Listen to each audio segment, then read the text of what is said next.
Hey everybody, and welcome to Project 1 for the HU Crafty Club for January 2022. This first project is hot cocoa bombs. So first, let's start by going over our ingredients. You're going to need your chocolate wafers. You can use whatever color you want. If you want to use the dark chocolate, milk chocolate, or the white vanilla flavor, you can use whichever ones you want. But you're going to need about a half a cup or so. And don't worry, it's always good if you want to melt extra. You can always use it for project number 3. Okay, so go ahead. You need your chocolate melts. You need some hot cocoa mix. In your kit, you got the regular hot chocolate mix. My favorite is the dark chocolate, so I'm going to use the dark chocolate in this one. Some mini marshmallows.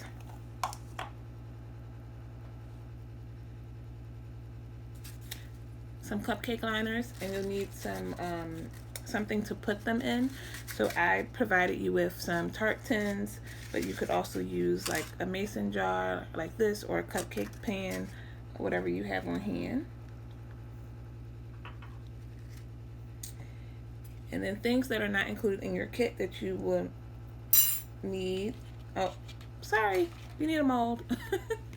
You need your this is called a half sphere silicone mold. So you need your mold. Things that are not included in the kit that will be helpful for you to have. One, I recommend you get 2 plates. So you need one plate that is a glass plate that can go into the microwave, and then the other plate, it doesn't matter. You just need something to put your mold on to help you transport it to and from the refrigerator. Okay, and then last but not least, you need a spoon. I recommend either a metal spoon, or if you have like a small silicone spoon or spatula, you could use that. Now, a tip for you all is that this is optional, but it's a tip. You can use some gloves, some food safe gloves, while you're working on this project, in order to not get fingerprints onto your hot cocoa bombs. And you'll see what I'm talking about as you're working through the project. So let's go ahead, now that you've seen all the supplies, let's go ahead and get started. Why don't you go ahead and melt your chocolate, and I'll see you when you get back. Alright, so now that your chocolate is melted, we're going to go ahead and start molding our chocolate bombs. What we're going to do is drop. I'm just going to drop. You could drop or pour if your chocolate is pourable. I'm just going to drop some chocolate into each of the molds.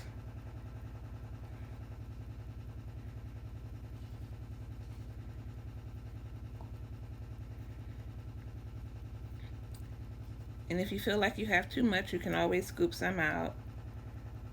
But I'm dropping, like, I guess about a teaspoon.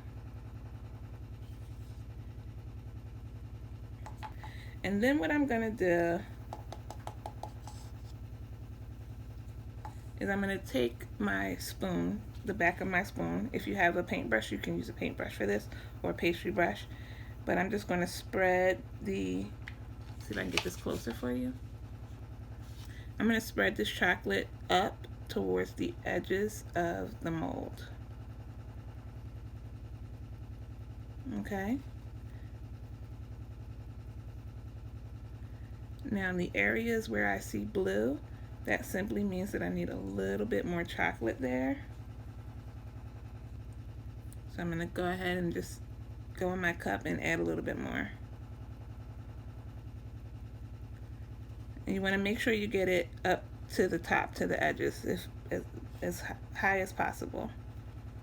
Okay, now you're going to repeat that process. Sorry, let me get that edge up there. You're going to repeat this process for all 6 of your cups. All right, once you have all your molds filled, you're going to pop this into the freezer for 5 minutes so that the shell will get hard. Okay? Okay, so we've taken our mold out of the freezer. They're all hard. Okay, but what we're gonna do is we're gonna go in and just reinforce with a second layer. So if you think you did it pretty well the first time, then really what you want to do is you want to concentrate on building up the edges of the bombs. So I'm just going to take some of my melted chocolate and I'm just going to go in and make sure that I build up my edges. Okay? That's all we're doing. We're just adding some more chocolate to the edges because we want nice, strong, sturdy edges there. Okay, so I'm all done. Okay, so we just need to pop this back into the freezer for 5 more minutes to let what we just added firm up, and then we'll be ready to put them together. All right, so the next step is to put your plate, your glass plate, you want to put this in the microwave for about 90 seconds. We want it to be hot. All right, so you want to grab your plate out of the microwave. Make sure you use a cloth or a pot holder or something because the plate is going to be hot. That's what we want. That's what we're going for. If at any point in this process you feel like you need to put that plate back in the microwave, please do so. I'm going to grab my chocolate out of the freezer. All right, you're going to gently pull away from the sides and then very gently push up from the bottom, and that's how you pop it out. Now, I don't want to get my fingerprints on there, so I'm going to put my gloves on real quick. All right, so what you're going to do is you're going to go ahead and pop that out. Okay, good job, good job. Very nice, very nice. All right, so these are delicate, so just be careful. But what I'm going to do is I'm going to immediately go to my plate, and I'm going to put this face down on my plate like that and just twist it. I want what I'm trying to do is I'm trying to melt the chocolate on the edges and give it a flat edge. And I'm going to sit that inside of my cupcake paper. Okay?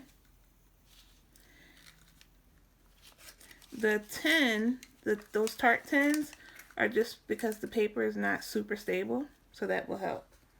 So I'm going to go ahead and I'm going to do that to 3 of my half spheres. Just 3 of them for right now.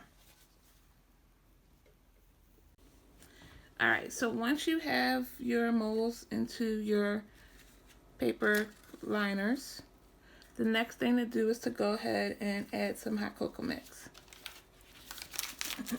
So I'm going to open my mix up.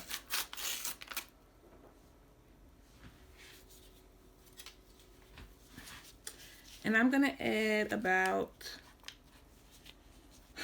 1.5 teaspoons, maybe a little bit more if it'll fit. And we are also going to add a few marshmallows, but that is completely optional, okay? I'm not a huge fan of the marshmallows, so I might just add a little extra chocolate. So if I was going to add some marshmallows, I would literally just grab a few.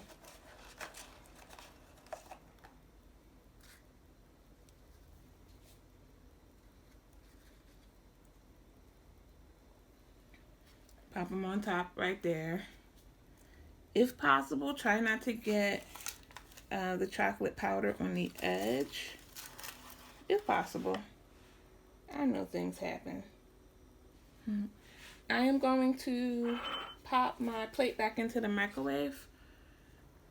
So we're going to take these out. We're going to heat them up. But this time, while the chocolate is still melted around the edges, we're going to slap it on top of one of these other ones. Now, if you're thinking to yourself, how in the world do people make large batches of these things if they got to keep putting the plate in the microwave? What they do is They use a skillet. You know those electric skillets that you plug in? Yeah, they use one of those.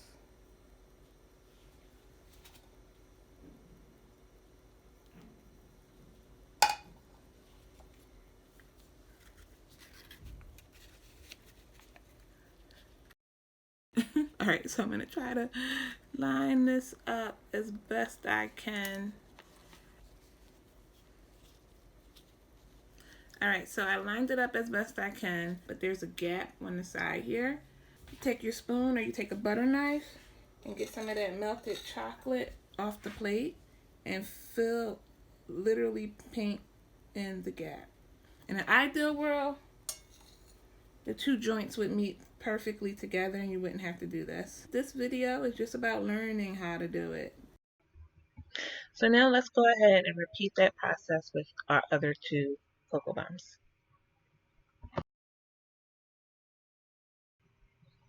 All right, so once you get both of the tops onto your cocoa bombs, you're pretty much done. You can either decorate them or use them as is. We'll show you how to decorate them in another video, but you can check out the instructions inside the kit for some direction. I'm going to pop these back into the freezer just so that they can fully cool.